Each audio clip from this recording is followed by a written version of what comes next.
I've always thought that net worth is a whole load of BS. I had friends of mine last year that were worth 10 times on paper net worth what I was worth. So what I realized, they didn't do the wrong thing, they just did it in the wrong order. The order you need to go is you need to build a cash flow business. That's what I did for 6 years with my agency. And then in those early stages, you need to invest it in medium to high risk investments that have an asymmetric yield. As in, there could be a decent amount of risk, but the reward is so high that the risk is actually worth it. Now, obviously, you don't go putting that money into a meme coin or something like that, but you basically do that until you have a nest egg of a few million, and then you basically just go for safe investments. These days it's so funny. I am so risk averse. These days it's really just about managing the money I have, growing it steadily, not being too crazy with my investments. And that was basically my formula to go from 0 to 25 million earned. Was cash flow of business and then invest. Now this year in 2022, 80% of my focus has been on my software company, Agency Flow. What we're doing with Agency Flow is insane. In the last 28 days, and I'll get the actual statistics. So I'm checking now, we have grown our MRR, which means monthly recurring revenue. It's gone up by 39% month to date. Our active subscriber count has gone up by 149%.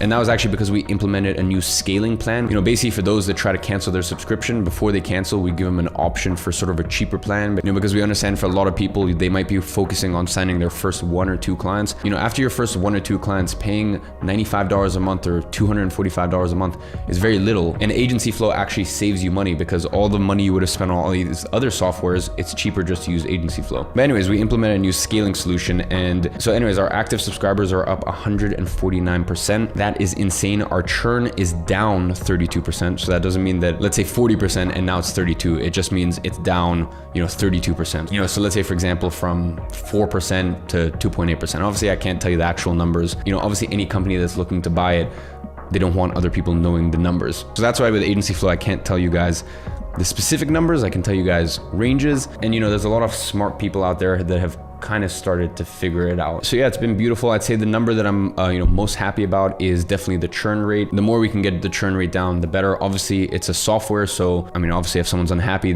within the first 14 days, they can ask for a refund. We give a refund, no questions asked. But outside of that, it's a SaaS, which means they pay monthly, which means every single month we need to make sure that people love Agency Flow. They would never think of another solution. Otherwise, they cancel and then our churn rate goes up. So it's very, very good to see that a lot of the features we're rolling out, people love. And the real crazy thing about Agency Flow and all of this growth is we spend $0 to acquire a customer. Because quite frankly, that is what my education and e-learning company is for. And there's some very smart and astute people on YouTube that have basically figured it out. And I've seen a couple of videos, so I'll drop some clips in here.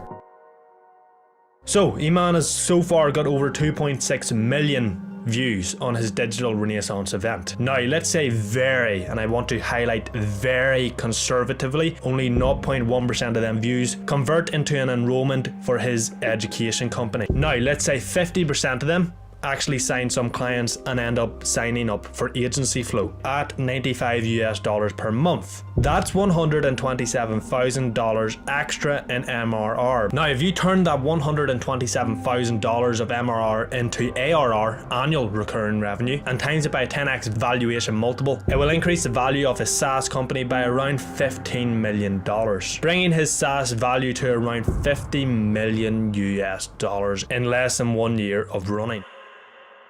So for example, with Ross, his video, he was pretty much spot on. Numbers are a little off. They're actually a little higher, but he was giving the example of Digital Renaissance. Digital Renaissance, no Digital Renaissance. It really doesn't make a difference. In full transparency, when we ran the event, we did $3 million. On a regular month at the education company, we do $1 million.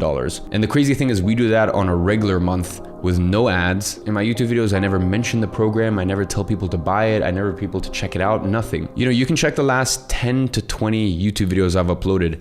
I never tell people, oh, check out my program, nothing. You can check the description. I don't put the link to my program anywhere. On my entire YouTube channel, except for, an event like Digital Renaissance, I have the link to my program on one video. And that's it. We literally get all of these customers. We get $1 million a month in revenue just through word of mouth. That's it. Literally just word of mouth. That's all. And we get all those customers through word of mouth because it's just that good. Now look, I know that $1 million a month sounds insane or wild, but the margins on that business are very, very small. I have like 30% margins. By the time that I paid for my team, and I have a massive team at GYA, I mean, it's insane. We're over 100 people.